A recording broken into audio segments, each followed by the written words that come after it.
Habari za wakati huu ndugu zangu kote nchini Tanzania. Assalamu alaikum, tumsifu Yesu Kristo na Bwana wetu Yesu Kristo asifiwe. Asanteni sana kwa kuendelea kusimama imara, kuipenda nchi yetu kama ambavyo Mwalimu alisema tuipende nchi yetu kama ambavyo tunawapenda mama zetu.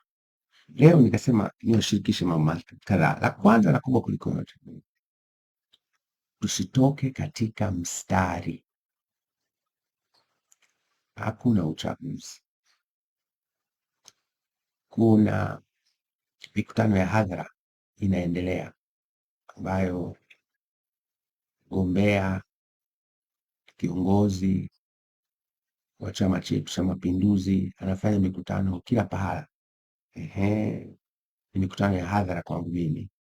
Uchaguzi ni jambo muhimu kubwa la kitaifa katika nchi yetu, na lengo lake huwa ni kuleta pamoja kama taifa, kuamua nani anakuwa kiongozi wa nchi yetu. Ni taasisi gani ya kisiasa, taasisi ya umma, chombo cha watu, chama cha siasa kinapewa dhamana ya kutoa uongozi wa serikali, lakini pia ni wakina nani, kwa maana ya vyama na mtu mmoja mmoja wanapewa dhamana ya kuwa wawakilishi wetu katika Bunge la Jamhuri ya Muungano wa Tanzania, kwa maana ya Jamhuri ya Muungano, madiwani kule katika ngazi ya kata, lakini pia rais wa Zanzibar, wawakilishi wa Baraza la Wawakilishi pamoja na madiwani katika wadi kule Zanzibar. Kwa uchaguzi huwa si tendo la hila linalopangwa kwa ujanja ili wachache waje kuapulie uongozi kinyume na utaratibu. Uchaguzi unapaswa kuwa tukio linalotuleta pamoja kama taifa, kusikiliza sera kutoka vyama tofauti tofauti vinavyogonganisha hoja na mawazo, ili wananchi hatimaye wasikilize, wachambue na kisha waseme hao wa hoja zao wanafaa kutuongoza katika nchi yetu. Mimi nina matatizo makubwa katika namna ambavyo mchakato wote ulikuwa, kuanzia Chama cha Mapinduzi ulivyotindinganywa, ulivyovurugwa, walivyobagaza na kubananga katiba ya CCM, taratibu na kanuni za chama chetu, desturi nzuri. Nisiweke maelezo hayo marefu, lakini yote hayo baada ya kubagazwa na kubanangwa ndio yakapelekea kupatikana hawa ambao wanaitwa wanagombea kupitia Chama cha Mapinduzi. Wana CCM hawajawakubali watu hawa. Unaweza ukatumia vyombo vya CCM kama mkutano kuhalalisha jambo lako ovu, lakini ni wakati mdogo tu na haki itasimama. Lakini kikubwa, kwa sababu tunaye rais kwenye nchi hii ambaye ni Samia Suluhu Hassan, mimi niendelee kusisitiza ana jukumu la kulileta taifa pamoja. Yeye ndio kiongozi wetu mkuu mpaka sasa hivi, na anapoona taifa limegawika ni jukumu lake kulileta taifa pamoja, ili sote tusimame pamoja katika nyakati muhimu kama hizi, na yeye awe mstari wa mbele kutuepusha kwa kutoa uongozi katika namna yoyote ya mgawanyiko unaweza kutokea katika nchi yetu. Yote haya hayajafanyika. Uchaguzi umekuwa kioja, umekuwa kiini macho. Hata wale ambao tunaweza tukasema ndio kama wapinzani hivi, kiongozi wao mfungwa upinzani, anaendelea na kesi huko. Chama chake kimepigwa pini kubwa kweli, kisiwezi kufanya hata siasa katika nchi yetu katika msingi wa haki. Hili halikubaliki. lakini nchi imegawika, watu wanasikitika, watu wana huzuni kubwa. Lakini viongozi wa Chama cha Mapinduzi ni kama wameshupaza shingo, na hii inatupeleka kwenda kiwango kingine cha kusema watu hawa sio tu wanatakiwa kukataliwa, hatutakiwi kutoa ushirikiano, ikiwemo kuto kuhalalisha haramu wanaoifanya sasa hivi. Hivyo ni muhimu kwa kila mtu kufahamu. Mimi nasema kuto kushiriki uchaguzi ndio kitakuwa kitendo kitakatifu cha kuto kutoa uhalali kwa watu wenye dhamira mbaya na nchi yetu. Nilipenda hili nianze nalo vizuri sana. Leo nitaka niwasimulie mambo kadhaa. Moja, na nitakuwa nimepikipiki mambo mengi kwa sababu nilikuwa na tafakari sana, nawasikiliza maoni yenu. Mwingine anasema bwana fanya iwe shule, wengine wanasema hapana, tuzungumzie mambo ya watu, na muda hautoshi, kwa nitakuwa nachanganya. Hivi mkisikiliza mgombea wa CCM amekuwa akitoa orodha ya vitu vya kufanyika, vitu ambavyo mkuu wa wilaya anaweza akafanya, vitu ambavyo mkurugenzi wa halmashauri anaweza akafanya, vitu ambavyo kwa kauli ya kiongozi mmoja, mkuu wa mkoa, na vikao vikiketi, jambo hilo linafanyika mara moja bila hili. Tunaona mgombea wa urais ndio anazungumza vitu hivi. Mmemwona kule Songea anaahidi mkituchagua soko hili litakamilika, tutajenga soko. Huu ni mwaka 2025. Soko ni jambo dogo sana ambalo kwa sera hizi za CCM linaweza likakamilika ndani ya muda mfupi kabisa na lisisubiri uchaguzi mkuu. Swali la kujiuliza, kama haikuwezekana kuweka soko, ni kitu gani kingine kitawezekana katika miaka mitano inayokuja? Kama haikuwezekana kujenga hizi flyover tuliziahidi mwaka 2020, ni kitu gani kitawezekana katika miaka mitano inayokuja? Tuliaminisha watu kutoka mwaka 2015 kuhusu miradi ya kimkakati mikubwa ambayo ikikamilika, utekelezaji wake unahusisha watu wengi, kukamilika kwake kunahusu watu wengi. Nikimsikiliza Mama Samia, silioni hilo likitoka.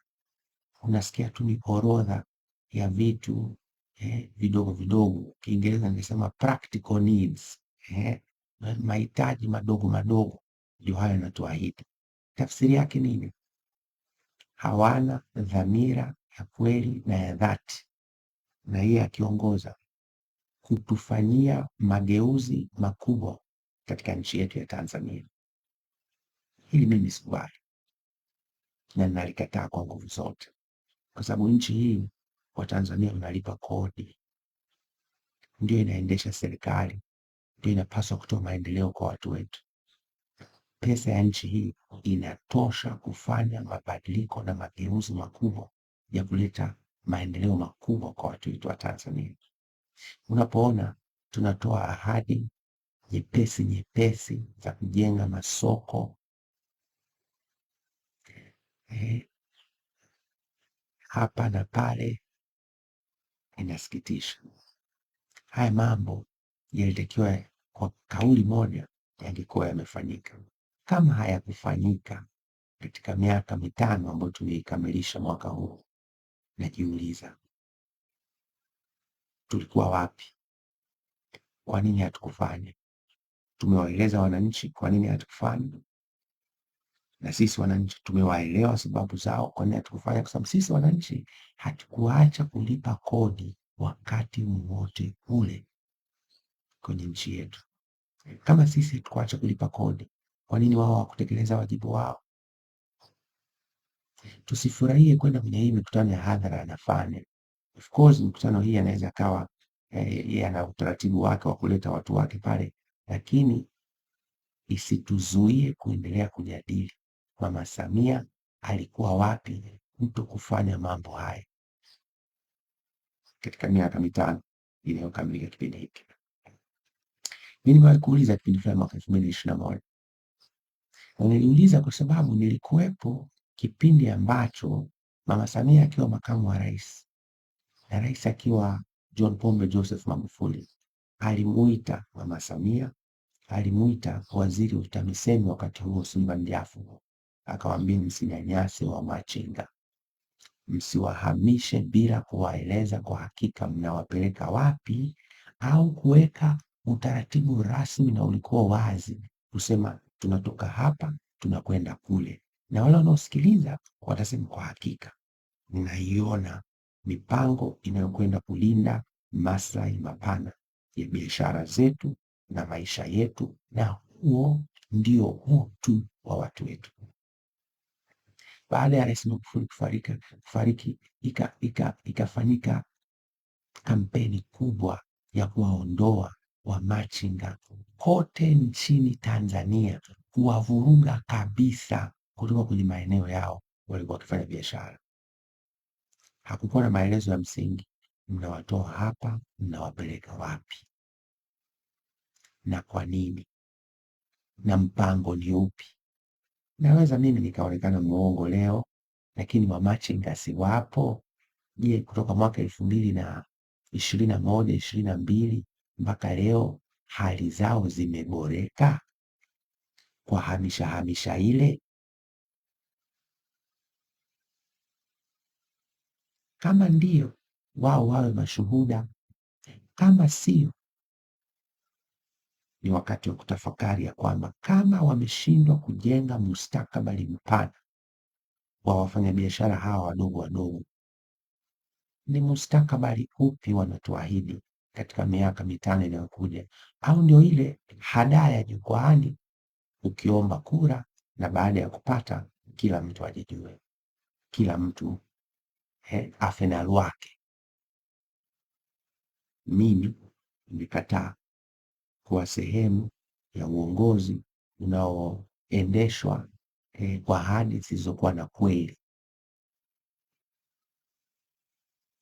Moja, kwa sababu mimi pia ni mtaalamu mzuri tu wa maendeleo, na ninapoona mambo yanafanyika kinyume na taaluma. Lakini pia mimi na hofu ya Mungu, kwa sababu napenda kwenda mbinguni, na dhamira yangu inakataa. Na tulianza mfano mmoja mdogo pale Mwenge, tuliwaambia wamachinga waondoke pale kwenye stendi, tukawapeleka kule njia ya kwenda Coca-Cola kwa kuahidi soko likikamilika tutawarudisha. Ninawauliza wamachinga wa Mwenge, baada ya soko kukamilika, je, mmerudishwa ndani?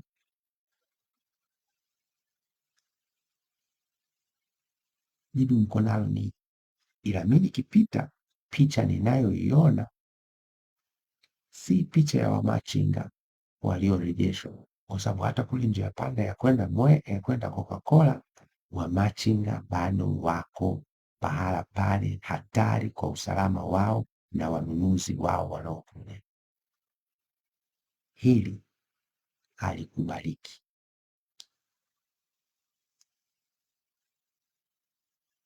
Alafu unajua hii habari ya biashara mjini na wajasiriamali si jambo la kusubiri kampeni, ni jambo la dhamira. Mimi sioni dhamira ya Mama Samia na maelezo yanayotolewa kwenye kampeni. Iko mtu anasema una chuki. Chuki ya nini? Hakuna chuki. Nimeamua kusema ukweli, na kama yupo mtu mwingine ana ukweli mzuri zaidi kuliko niliokuwa nao, na hakuseme tusikilize, alafu mimi watu watanipuuza. Nilipata kuwa mkuu wa wilaya wa kwanza wa wilaya ya Ubungo. Pale Ubungo kuna soko la Mahakama ya Ndizi. Nilipong'amua hila inayofanyika pale sokoni, kulikuwa kuna kikundi cha watu wachache kinakusanya mapato kinyume na sheria. Kutoka ofisi ya mkuu wa mkoa wakaenda pale kipindi hicho Bwana Makonda, wakatizama, wakasikiliza kero, wakaondoka, hawakurejea tena. Mimi nilipokwenda, na shahidi atakuwa Bwana Boniface Jacob, wakati huo akiwa mwenyekiti meya wa halmashauri ya manispaa ya Ubungo. Nilipiga marufuku mara moja kikundi kilichokuwa kinakusanya mapato kinyume na utaratibu, na nikaelekeza wafanyabiashara na wajasiriamali wote katika soko lile watatoa shilingi 1,000 tu kwa siku na watafanya biashara bila kubugudhi. Wakati mkuu wa mkoa anakwenda pale, alielekeza watu wafanye ukaguzi wa ni shilingi ngapi soko lile lilikuwa linatengeneza. Kwa mwezi lile soko lilikuwa linatengeneza milioni 690.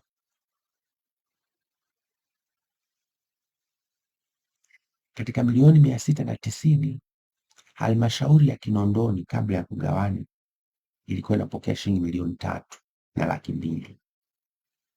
Kiwanda cha Urafiki kilikuwa kinapokea milioni 7.5 mpaka milioni 10, lakini makusanyo halali milioni 690. Taarifa hizi kwa mkuu wa mkoa wa Dar es Salaam ziko hata leo. Nilipopiga marufuku unyanyasaji wa wajasiriamali katika soko lile,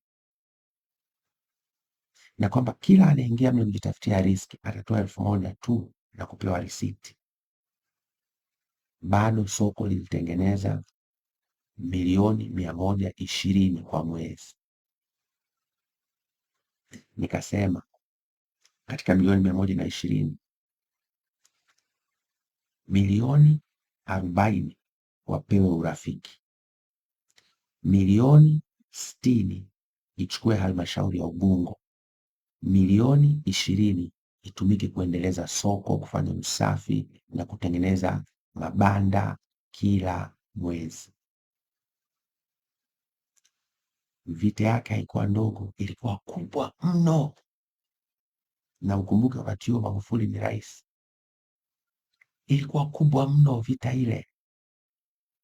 Urafiki wakakataa kuchukua milioni 40 licha ya kwamba walikuwa wakipokea milioni 7.5. Sasa utanielewa tafsiri yake. Na tukawatoa halmashauri kutoka milioni 3,200,000 mpaka milioni 60. Baadaye majukumu yalibadilika, nikafanya kazi kwenye Chama cha Mapinduzi. Lakini niambie leo, ukipita soko la Mahakama ya Ndizi, je, mazingira yameboreshwa? Jibu unalo wewe. Dhamira. Serikali hii inayoongozwa na Mama Samia haina dhamira ya kutatua kero za watu. Niliwaeleza kuhusu habari ya mwendokasi. Nataka nisiende kwenye mambo madogo, sijui imekuwaje. Nataka niwaeleze picha pana ya mwendokasi na namna ambavyo dhamira ya serikali hii inayoongozwa na Mama Samia haiko tayari kuona usafiri na usafirishaji katika jiji la Dar es Salaam unabadilika. Na hata kama wanatenda katika namna ambayo haiondoi tatizo, na nitakupa ushahidi. Mradi wa mwendo kasi tangu ulipoanza una awamu kama 6. Awamu ya kwanza ni kutoka Kimara mpaka Kivukoni na ina matawi mawili, moja la Magomeni kwenda Moroko na pili kutoka Faya Kariakoo mpaka Gerezani. Hiyo inafanya kazi na ndio imekuwa ikichechemea mpaka leo. Awamu ya pili ni kutoka Posta mpaka Mbagala. Awamu ya tatu ni kutoka Posta mpaka Gongo la Mboto. Awamu ya nne ni kutoka Posta mpaka Tegeta. Tegeta pale mbele kidogo Tegeta. Awamu ya tano ni kutoka Mwenge mpaka bandarini ili kufuata barabara ya Mandela, na awamu ya sita ni barabara kule Kigamboni. Sasa ninachotaka kukuambia, mimi nilipata bahati na mshukuru Mungu kuwa mwenyekiti wa kamati ya utawala na serikali za mitaa, na ndio inasimamia pamoja na mambo mengine wizara ya ofisi ya Rais TAMISEMI pamoja na DART, hii mamlaka inayosimamia miundombinu na swala zima la mwendo kasi katika jiji la Dar es Salaam. Ninakumbuka nikiwaeleza, badilisheni, boresheni miundombinu ili tuweke reli nyepesi ya mjini. Uwekezaji wake hauna tofauti kubwa na uwekezaji tuliofanya sasa. Uhai wake ni mrefu kuliko uhai wa uwekezaji wa sasa wa tunaotumia mabasi. Kwa mfano, uwekezaji wa sasa wa mabasi uhai wake ni miaka kati ya 10 mpaka 15. Ile barabara itaanza kuharibika, na mabasi miaka 7 mpaka 15 uhai wake umeisha.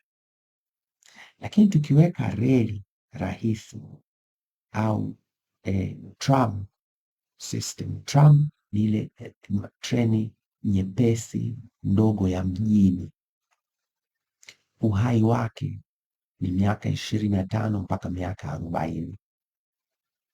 Najiuliza, kwa nini mpaka leo wazo la kuweka tram, mfumo wa tram, treni rahisi katika jiji la Dar es Salaam unakuja kuonekana kama mpango wa baadaye mwaka 2025? Dhamira. Na hapo ndani kuna watu wanajichomeka, walete mabasi, kusanye nauli, wajua wanachofanya, kwa sababu hata sasa hivi hii mwendo kasi sasa hivi inaharibika. Kwa nini? Dhamira haipo. Ndio maana pesa wanakusanya na huduma ni mbovu. Pesa wanakusanya na ukarabati wa mabasi hawafanyi. Pesa wanakusanya na bado wanazongana namna hata ya kugawana mapato, na hiyo ni pesa inayokusanywa ile tunayoiona, inayopotea huenda ni kubwa zaidi. Wanakusanya wastani wa bilioni 3 kwa mwezi, na bado mabasi ni mabovu, hayatoshi, na miundombinu inachoka kadiri muda unavyokwenda. Wako wameonyesha mfano nchi kama ya Ethiopia, wana reli ya mjini nzuri sana na inatumia umeme. Nipiga hesabu, ukiangalia awamu ya kwanza, ya pili, ya tatu na ya 4, pesa ambayo imekuwa committed ni zaidi ya bilioni $1. Hii ni wastani wa trilioni 2 na bilioni 500. Kiwango hicho hicho kingeweza kutupatia mfumo wa treni rahisi ya mjini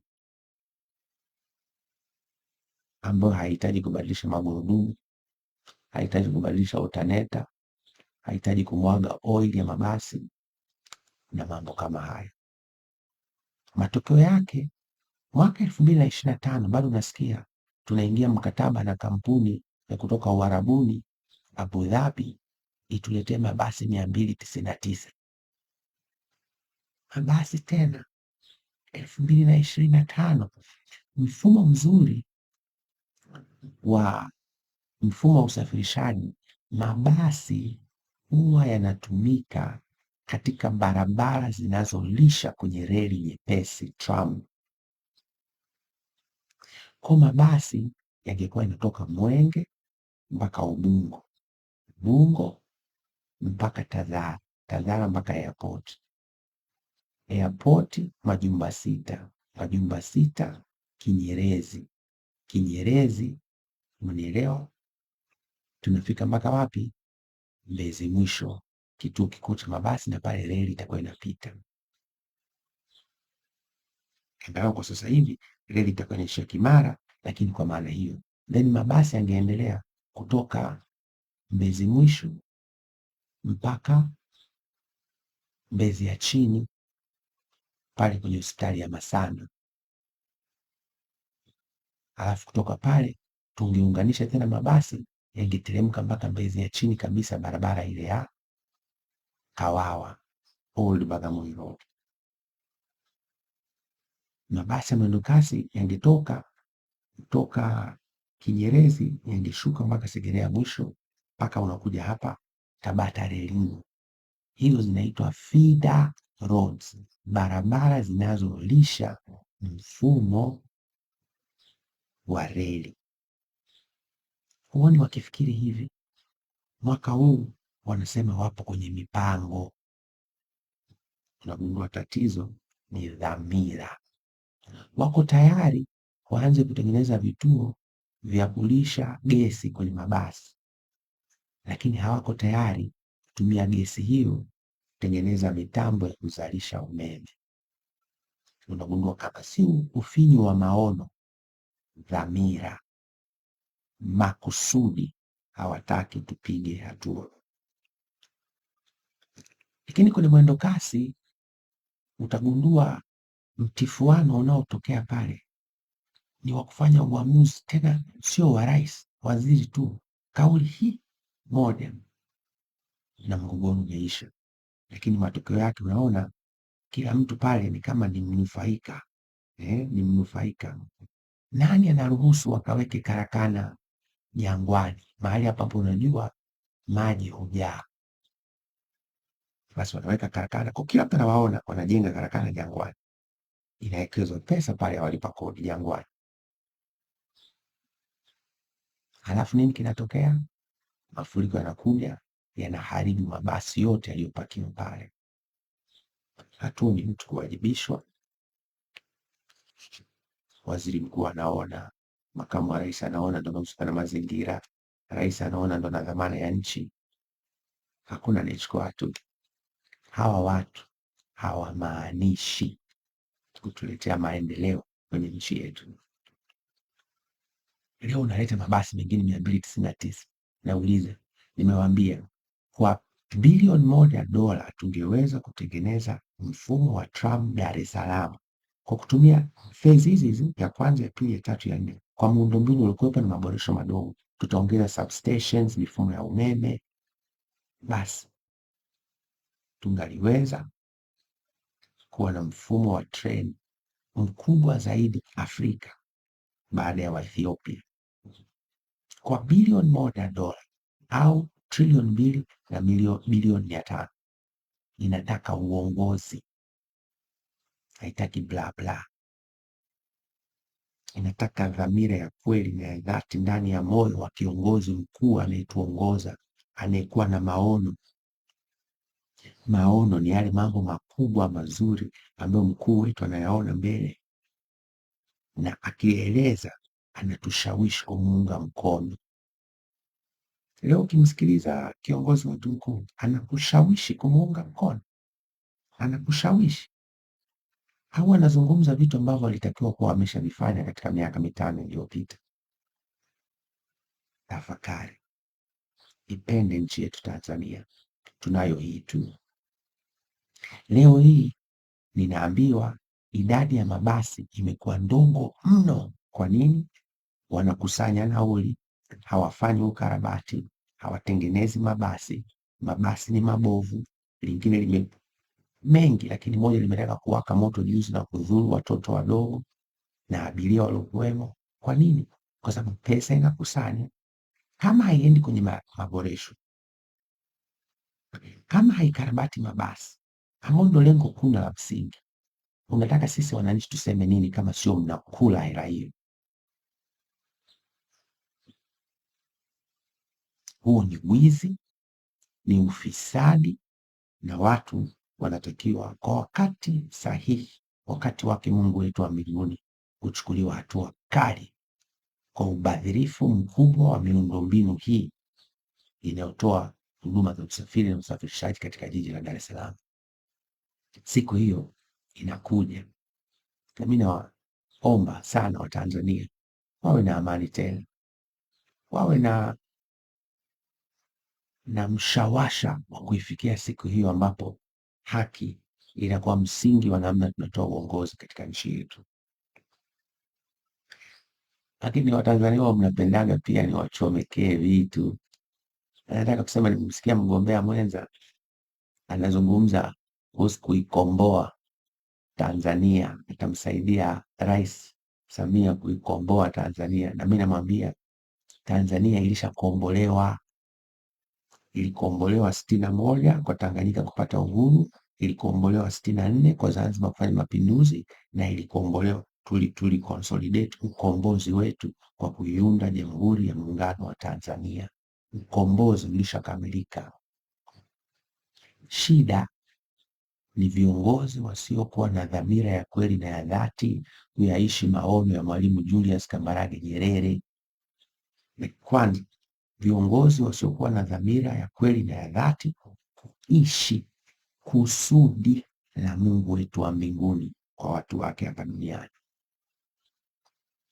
Unapokuwa kiongozi, huleti matunda mazuri, mambo mazuri kwa watu ambao ni watu wa Mungu.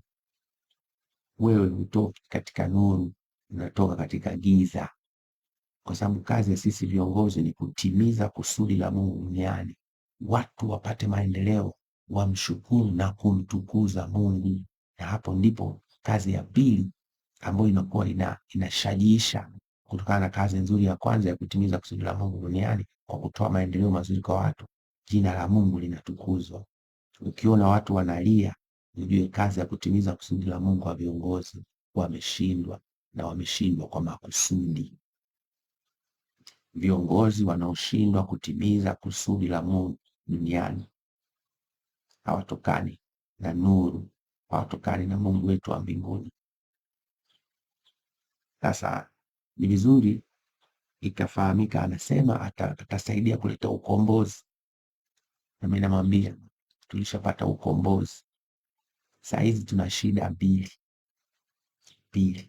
Ya kwanza, tulianza kazi ya ukombozi wa kiuchumi, economic liberation, alipoingia John Pombe Joseph Magufuli na mgombea mwenza Samia Suluhu Hassan. Kazi hiyo ilifanyika kwa mafanikio makubwa. Tanzania ilikuwa kinara Afrika na duniani, ilifanya mambo hayakuwahi kufanyika. Baada ya Rais Magufuli kufariki, tumerudi nyuma mbali sana. Hatuzungumzi ukombozi wa kiuchumi tena, hiyo lugha imepotea. Mungu hata wanasema wanyonge hawahusiki.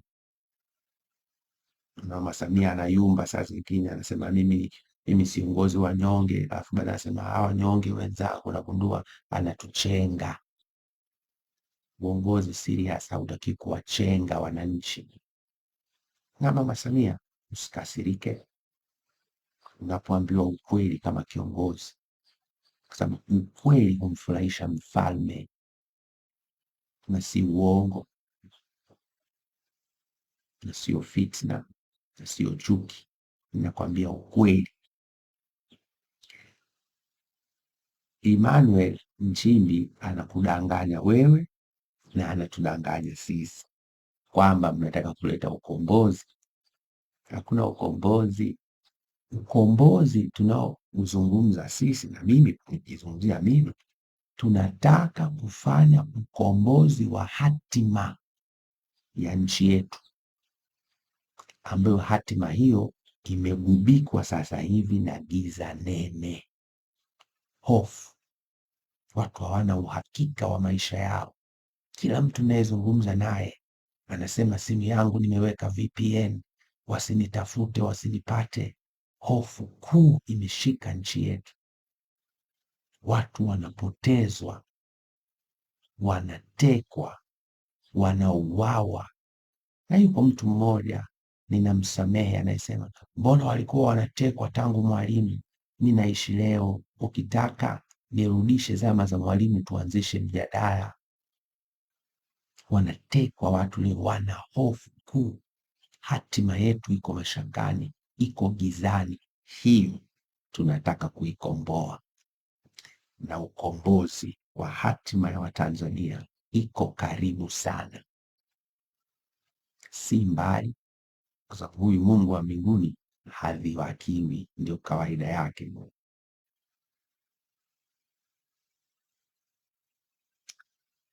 Lakini kwa sababu nisimwache ndugu Nchimbi hivi hivi, unajua polisi wanatumika saa ingine vibaya, kutisha tisha, kupiga piga watu na kushiriki kwenye vioperesheni vya uovu. Nitawaeleza kuhusu watu ambao wanashiriki na utekaji, kwa sababu jeshi la polisi haliwezi kujichomoa kwenye tuhuma hii.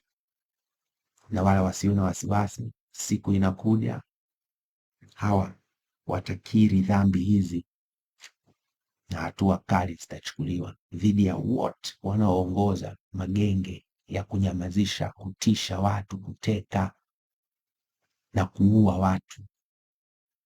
Jeshi hili la polisi, uongozi wake una kesi ya kujibu. Na mimi nawaambia sasa hivi, kwa sababu mimi sina matatizo, nawaambia sasa hivi. Jamaa yangu mmoja yuko idarani akasema, lakini Polepole, mimi natazamia baada ya uchaguzi maisha yako atakuwaje? Nikasema, nakwambia nani? Kuna uchaguzi, hiki ni kiini macho. Hilo la kwanza. Nikamwambia, akasema baada ya siasa hizi. Nikamwambia sifanyi siasa ya uchaguzi. Mimi nazungumza mambo ya msingi ambayo nchi hii uongozi wake chini ya Mama Samia na serikali yake wanabagaza na kubananga haki za watu. Nikamkumbusha mwaka 2021 nilipofanya shule ya uongozi tulikuwa na uchaguzi. Akasema mwaka ule ulikuwa humsemi rais. Nikasema nimetumia miaka 4 kujiridhisha, shida ni uongozi kutoka juu kwa Rais wa Jamhuri ya Muungano wa Tanzania Mama Samia Suluhu Hassan. Akasema lakini unajua kwamba urais ni taasisi, ukimsema rais unasema vyombo vyote. Nikasema ni kweli, kwani rais akiwa na makosa tafsiri yake ni nini? Ninyi wote hammsaidii. Akasema lakini unajua hakuna mtu ambaye kubishana na serikali akafanikiwa. Nikasema usiwe na wasiwasi. Akaniambia au ndio umejitoa mhanga kama Daudi? Nikamwambia mfano wa Daudi mzuri. Na mimi nikamhakikishia serikali hii na vyombo vyote vya ulinzi na usalama havikujua mimi nitazaliwa Tanzania. Yuko aliyejua, Humphrey Hezron Polepole siku moja atazaliwa katika Jamhuri ya Muungano wa Tanzania. Huyo peke yake mimi ninamwogopa, na nikienda kwake ninanyenyekea. Vyombo vya ulinzi ndio maana vinaitwa vyombo, ni kama vyombo vya kupikia, ni vyombo vyetu. Tunapaswa sisi wa Tanzania kuvitumia kwa mujibu wa katiba, sheria, kanuni na taratibu na tamaduni nzuri tulizojiwekea. Vyombo hivi ni mwiko kwa asili yake kujigeuza na kuanza kuwatumia Watanzania, ni mwiko.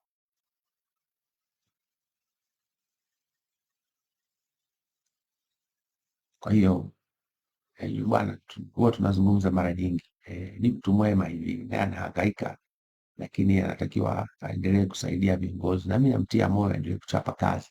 akiisubiri siku ambayo haki itahukumu. Lakini kwa sababu nilikuwa namzungumzia Bwana Emmanuel Nchimbi, nikasema hivi, nyinyi mnakumbuka kwamba pale Oysterbay Police, kwa sababu nazungumzia polisi, pale Oysterbay Police, ule uwanja unaoanzia pale Namanga unakuja mpaka Moroko, unafahamu ule uwanja ulikuwa unabinafsishwa kipindi fulani kwa bwana yule, kwa bwana yule aliyonisema na mimi nikamsema, kwa bwana yule na kampuni zake walikuwa wanachukua pale, wanageuza pale, wanajenga masoko, nufaika yeye.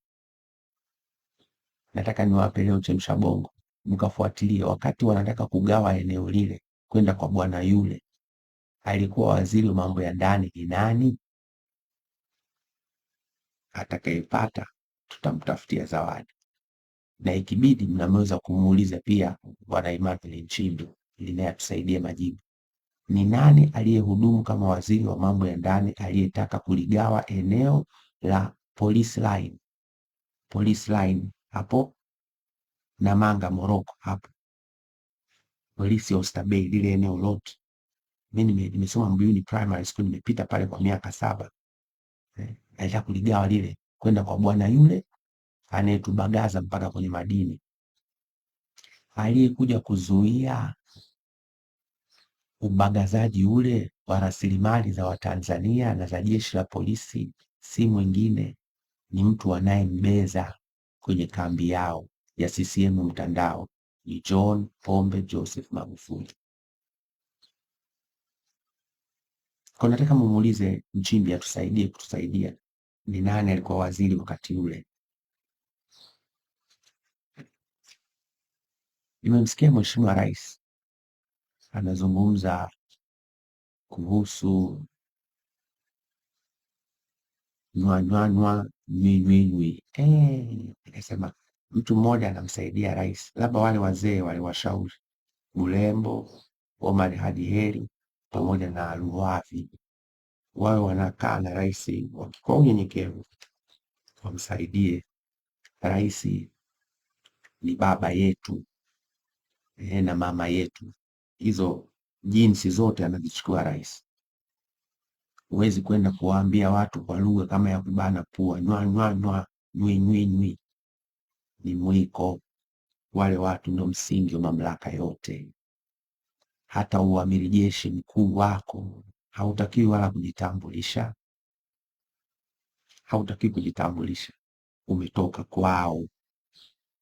Nimeona mara kadhaa, unajua mara kadhaa rais amewahi kujitambulisha, niliyesimama hapa ndio rais.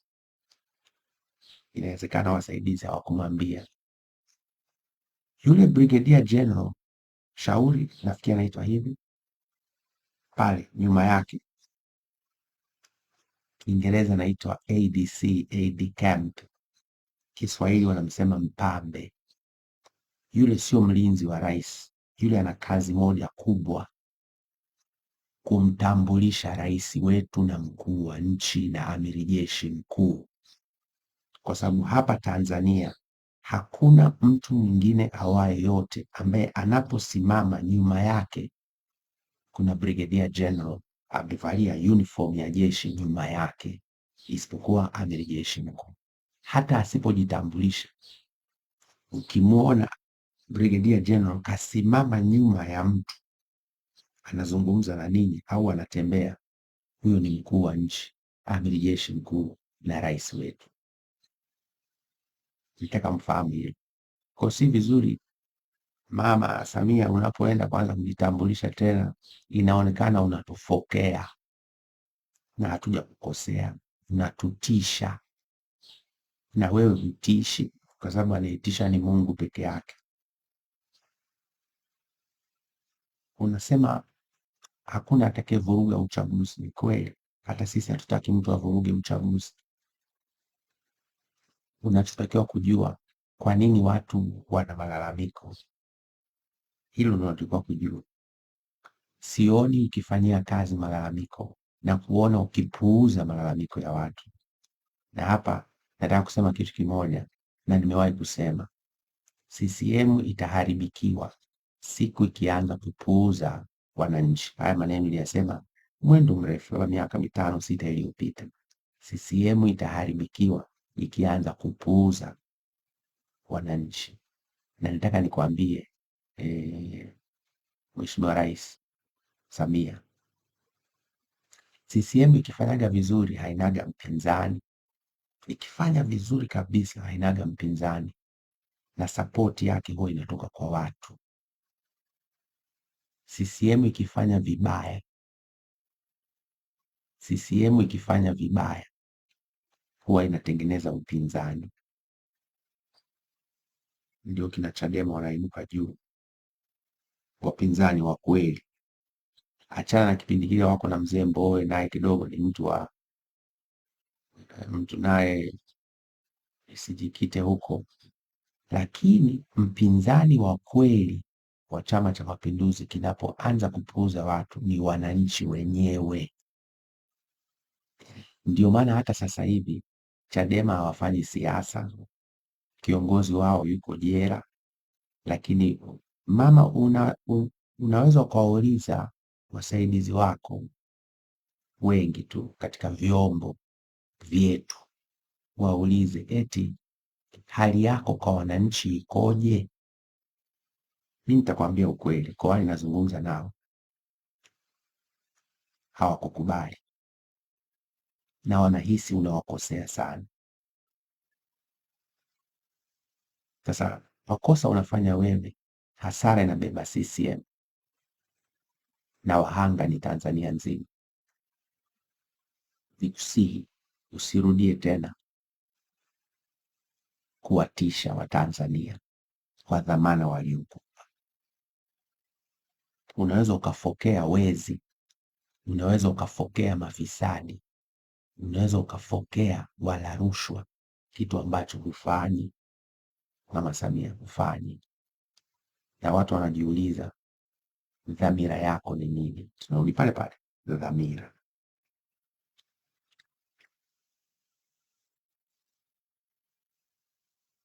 Tamsikia tena Nchimbi anasema Mama Samia umefanya maendeleo makubwa kiasi kwamba jumuiya ya kimataifa inakupongeza na kukupa tuzo. Hivi Balozi Nchimbi, mimi zamani nilikuwa balozi kabla ya kujiuzuru. Kwa mimi na wewe tumekuwa colleagues kwenye utumishi wa nje.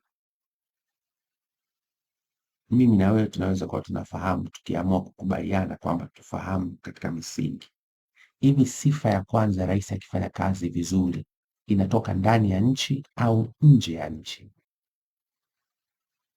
Kwani unataka kumdanganya na kumwonyesha unamburunganya Mama Samia? Lakini kule ni kumburunganya Mama Samia kwamba unafanya vizuri, umesifiwa, umepewa tuzo kutoka nje. Umemwambia Mama Samia anatizamwa vipi kwa watu? Na mimi nikwambie, watu hawatapiga kura mwaka huu kwa sababu wameona hadaa kubwa. Mimi sitapiga kura kwa sababu ni mtu mwenye uelewa, maarifa, nimekuwa na dhamana, nimeona kazi inavyofanyika, na ndio maana nilijiuzuru kwenye nafasi zangu zote kwenye serikali, kwa sababu sikutaka kuwa sehemu ya hadaa hii tunawafanyia Watanzania. Kwa hiyo acha kudanganya watu kusema uzuri wa kazi ya Mama Samia unapimwa kwa tuzo kutoka nje. No, uzuri wa kazi ya Mama Samia unapimwa kwa ukubalifu wa kazi hiyo kwa wananchi wake waliompa dhamana ndani ya nchi. Na je, nimewauliza wananchi wanasema nini? Umo ndani ya CCM kwenyewe ni hatumkubali Mama Samia, tunamheshimu lakini hatumkubali. Halafu wala msiwe na wasiwasi, mimi nitaishije? Unajua mimi Mkristo, nampenda Yesu na namwomba kila siku mpango mzima wa kwenda mbinguni. Amesema msihangaike na vitu vidogo vidogo. Kwangu mimi vitu vya kibinadamu hivi ni ziada. Tule tumeambiwa Wakristo, tafuteni kwanza ufalme wake, na hayo yote hayo yale ya kibinadamu mnazidishiwa, ni ziada. Mimi sikuandikiwa kufanya kazi kwenye serikali, ila nimeandikiwa kusema ukweli, na nitasema ukweli hata kama niko peke yangu, out of all conventions, sitarudi nyuma.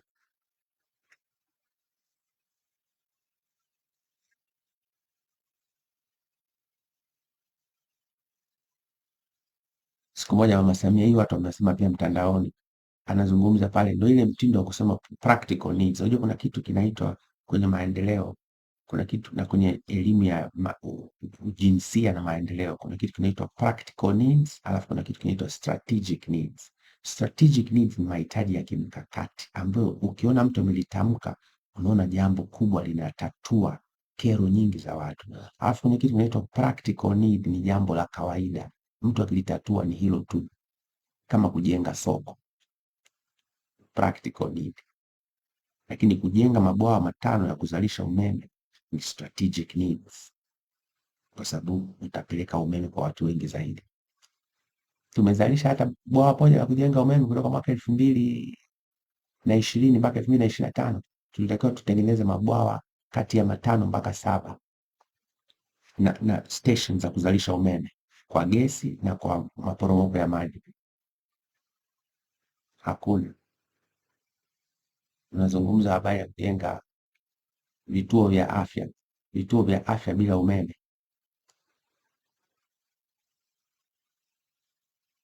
Ndio maana watu hawakuelewa waliposikia mtanunua umeme kutoka Ethiopia. Tunatakiwa sisi tuwe wajanja, tuwe na ujazi wa umeme ndani, ili hata kama kuna umeme wa Ethiopia unaokuja ni wa kwetu, tutakuwa unaondoka, kwa sisi tunapata pesa, ila sio sisi tunakuwa wanunuzi. Ni kweli tupo kwenye East African Pool, tupo katika lile bwawa la ujazi wa umeme la Afrika Mashariki, lakini na sisi tumejaza umeme. Ndio mnatengeneza vituo vya kujaza gesi, mabasi ya mwendo kasi, wakati mwaka 2025 tunapaswa kuwa na reli na treni za mwendo kasi ndani ya jiji la Dar es Salaam kwa pesa ile ile trilioni 2.5. Tukimaliza Dar es Salaam ingekuwa mji mmoja kama ile tunaiona Ulaya. Mimi nilipelekwa na serikali Ulaya mara ya kwanza mwaka 2000, tukatua pale Amsterdam Uholanzi, tukachukua treni ya mwendo kasi mpaka Den Haag, mji mnaita The Hague Uholanzi. Tukafika kule tukapanda reli nyepesi, ndio hiyo tram naita, nikakaa hapa kichwani. Baada ya hapo nimekaa sana, nimezurura sana Ujerumani, Faransa, Hispania, Spain kule, unajua Denmark, Sweden, Finland, Norway mpaka Greenland. Nimeona ile imekaa kichwani. Nauliza, miaka 25 toka nilikwenda Uholanzi, nimeshare mawazo haya mengi. Kwa nini hatutengenezi treni za mjini? Hata kwenye ilani ya CCM inasema tutapanga. Unapanga mwaka 2025 reli ya mjini? Ethiopia iko pale. Kama tulitumia 6 trillion, tukatumia 7 trillion kwa ajili ya bwawa la Mwalimu Nyerere pamoja na reli ya mwendo kasi kwenda Dodoma, tunashindwa nini kutoa 2.5 trillion tukatransform jiji la Dar es Salaam lenye wakazi wengi kuliko jiji lolote katika nchi yetu? Dhamira. Dhamira. Sasa nyinyi mnaonisikiliza mtakuwa mnaniambia kuna dhamira ipo au haipo? Kama haipo, si wameng'ang'ana, wameshupaza shingo kuendelea na hiki kioja kiini macho cha uchaguzi na mikutano ya hadhara?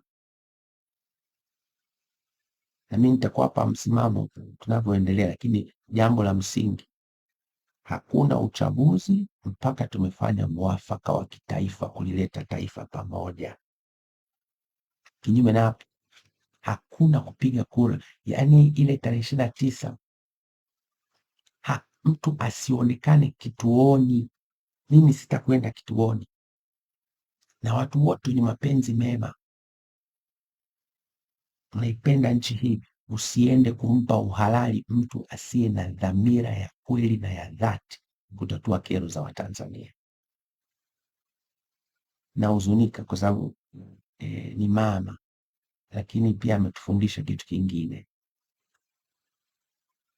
Sio kuhusu ni mama au ni baba, ni mtu mwenye dhamira ya kweli na ya dhati, mwenye hofu ya Mungu na uadilifu usiotiliwa shaka.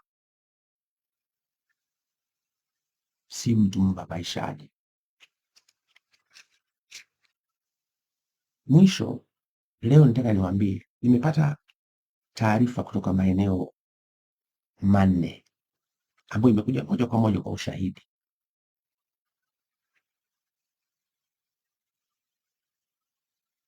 Kumekuwa kuna mikutano inaitishwa ya viongozi wa dini, na viongozi wa dini, mikutano hii inaitishwa na viongozi wa serikali, wanawashawishi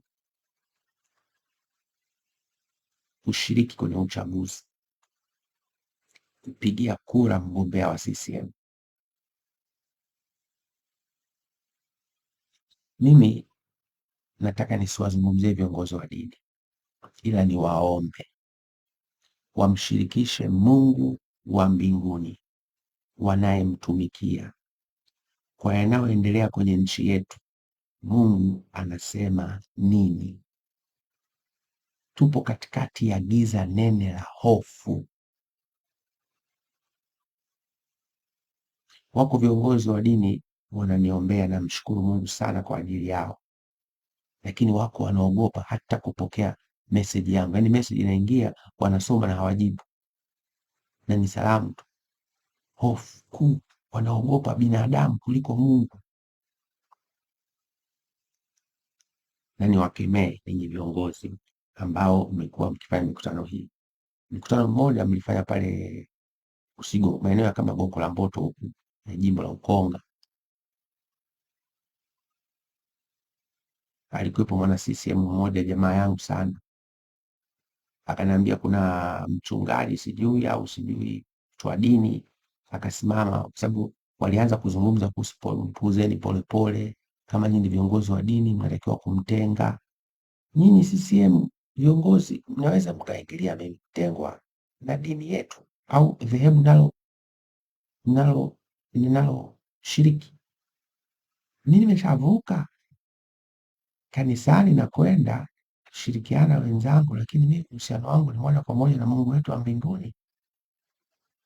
Yule bwana akasema, lakini kwa nini msifanyie kazi anachosema?